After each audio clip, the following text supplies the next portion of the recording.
Michael, you've made about the most compelling case for single-payer healthcare that I could imagine.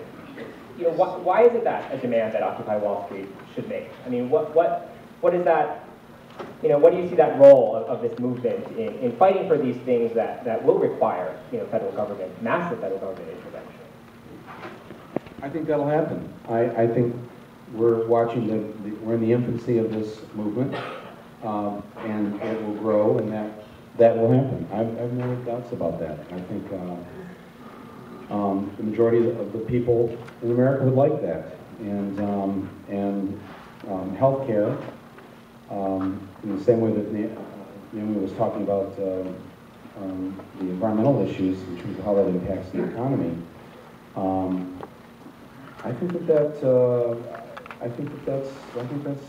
just think this is all going to happen. But and you can play this tape back in about 2 years, because this is going to move very fast. This is one of these things where, you know, the part of the discussion we're having tonight is, you know, trying to figure it out.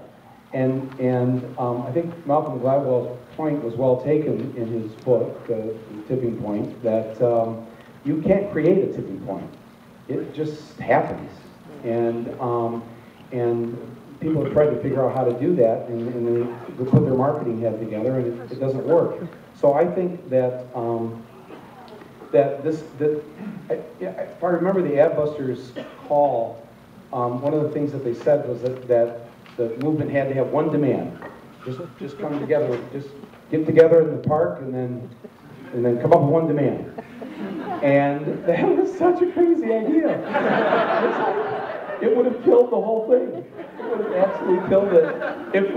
Because they're so frightened about this movement now. I mean, there's a Republican debate last night that it was brought up 2 or 3 times. The Republican presidential candidate, one of the candidates had to say, "I'm part of the 99%. I'm part of," I mean, they're even using the language now. They're so frightened by this. Bank of America had to get rid of their shitty $5 debit card fee. They're running so fast. They don't know. You know, because they created this. You know, they created all the pain and suffering because it's their boot that's on the necks of the American people and the Canadian people and most of the people of this world. It's that they know that they feel now that people want that boot off of their necks.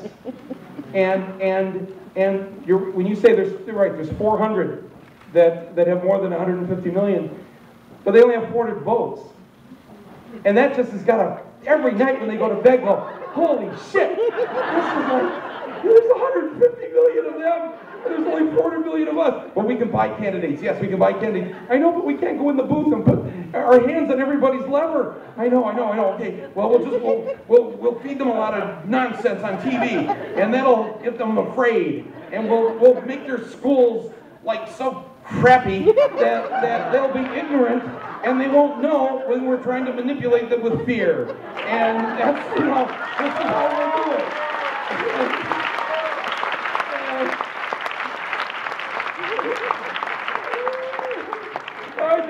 I just wish I could be in their bedrooms tonight. Many of them are in Connecticut. And I'm sorry if anybody's watching. I would just love to just be in one of their bedrooms tonight. They just have got to. They're just got to be so frightened by this. Occupy Greenwich. Because as long, you know, our Bill is so right. You know, Bill has been such a warrior for trying to keep the bare threads of our democracy that are still there intact. And there aren't many left. We are really just hanging on by a few of these threads. And if one of those threads is one person, one vote, and so they can't really do anything about that. We can, you know, you can say, oh, they can buy the votes, but listen, to take our lessons, you mentioned all the previous movements and the historical implications of this. I mean, the women's suffrage movement that started in this state in the 1840s. I mean, imagine the mountain that they had to climb. You know, people didn't sit around going, well, how are we going to get this amendment passed because we can't vote? I mean, seriously, no woman was ever going to be able to vote for their right to vote. I mean, that must have seemed like the most impossible task. So what's great about this movement is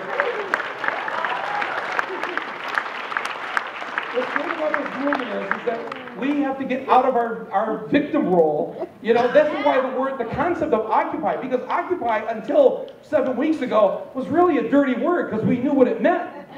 Those lands that are occupied by us in the Middle East, the West Bank, and Gaza by another country, you know, I mean, it's like, that's, occupation is a dirty word. And you have taken this, and you've just, all of us, everybody's a part of this, we've turned it completely on its ear, and now we've owned the word, and it's not like, well, what are we gonna do? You know, it's like, no, we've occupied you now. We've occupied the Washington Post. We've occupied the Wall Street Journal. And that's how this is going to go. But I just please want to second what Naomi said, that this is the no kidding around moment. You know, my friends, please, the ship has sailed in. The ship will leave. As Bill said, many of these things that have happened in our 200-plus year history have failed or been crushed. And this is our moment. This is the moment for it to happen. It will only happen if every single person in this room tonight, when you leave and you go home, you have to say to yourself, what am I doing? What can I do to be part of the occupation? What am I going to do to occupy Wall Street? Everybody watching this at home, on the nation's website, anybody watching this right now, every one of you, it doesn't matter, you're living in Boise, you're living in the most faraway reaches of upper Minnesota, no matter where you are, I've seen occupies that are 2 people big. and this is where it's got to start. And it always starts that way, right? I mean, Marx, he just had Engels. They were just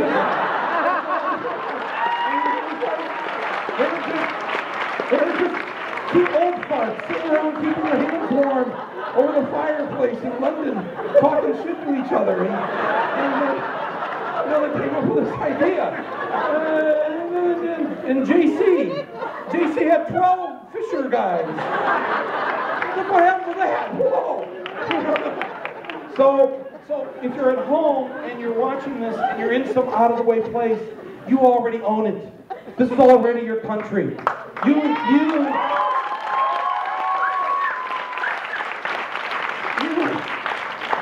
You have been occupied by Wall Street.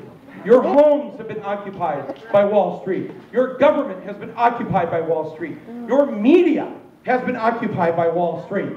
And it's okay for you to say, not anymore. Those days are over.